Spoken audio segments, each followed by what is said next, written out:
Whenever a technology is developed, it's really pushed towards a very specific use case. And so often when we encounter a technology, we think of it as, well, that's what it does, that's what it's for. But part of what we try to do is look at the fundamental properties of a technology. What could it do? What could it be useful for? How can we twist it? How can we be creative with this particular technology?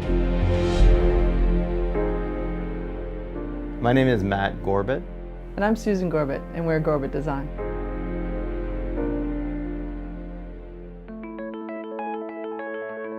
We got together 10 years ago when Matt was working at the MIT Media Lab creating physical digital technologies. And I was really fascinated by everything he was doing. And I said, I want to be a part of that. And we started our company together. Susan's background is in psychology and computer science, so she's got a real handle on experience design and how people think and then how they relate to their environment.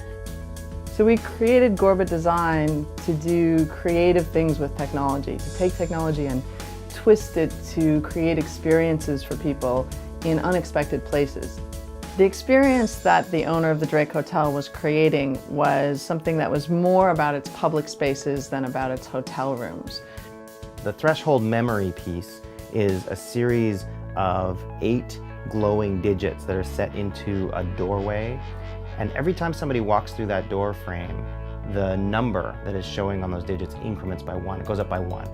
These glowing digits, they use a vintage technology called Nixie tubes. It's based on vacuum tubes. They're filled with neon, and inside there are layers of letters or numbers that are piled up on top of each other.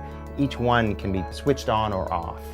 And that way it's a bit more of an analog, a bit more comfortable technology than the high-tech LED displays we have now. So this is a number that's been counting, was set to 0 when the hotel opened. It's been counting ever since, and it's going to keep counting for the lifetime of the hotel, saying each person who comes to this space leaves a little bit of themselves and makes it a new place, makes it something different. We learn as much as we can about technologies and what they're capable of, what they're fundamentally about. But then we always drive a project forward by what we're trying to do with the project. And then we take the technology and map it to that, as opposed to being driven by something cool you can do with one technology or another. We'll go looking for the right technology to achieve the experience we want. The Royal Ontario Museum wanted to recognize the donors to the Renaissance ROM campaign with their new Daniel Libeskind edition. So they asked us to look at creating a donor recognition wall that actually wasn't a wall at all. It's a 20-foot high stone obelisk. It's made of corian with 3,000 names laser cut into the surface. And then behind it, we've used a technology called capacitive sensing, which lets it respond to people's touch. As they reach out or touch the stone, it glows softly from inside, coming to life. And we wanted to get a little bit of the energy that the donors bring to the building and reflect it with this piece. Call Rob on cell. Calling Rob Gorbet on cell.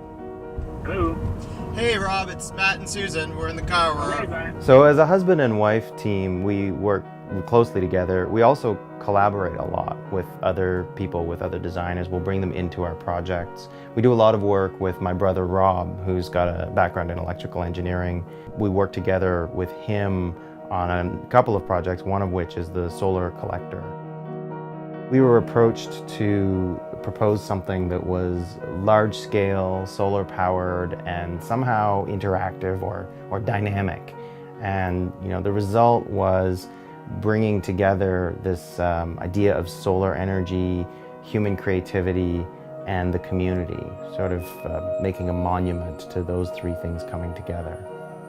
So we've moved a little bit out of the physical creation of pieces into more of a consultant's role and more of a workshop creation role. So the future for Gorbet Design is to help other people learn to take technology and twist it creatively to find that sweet spot for innovation.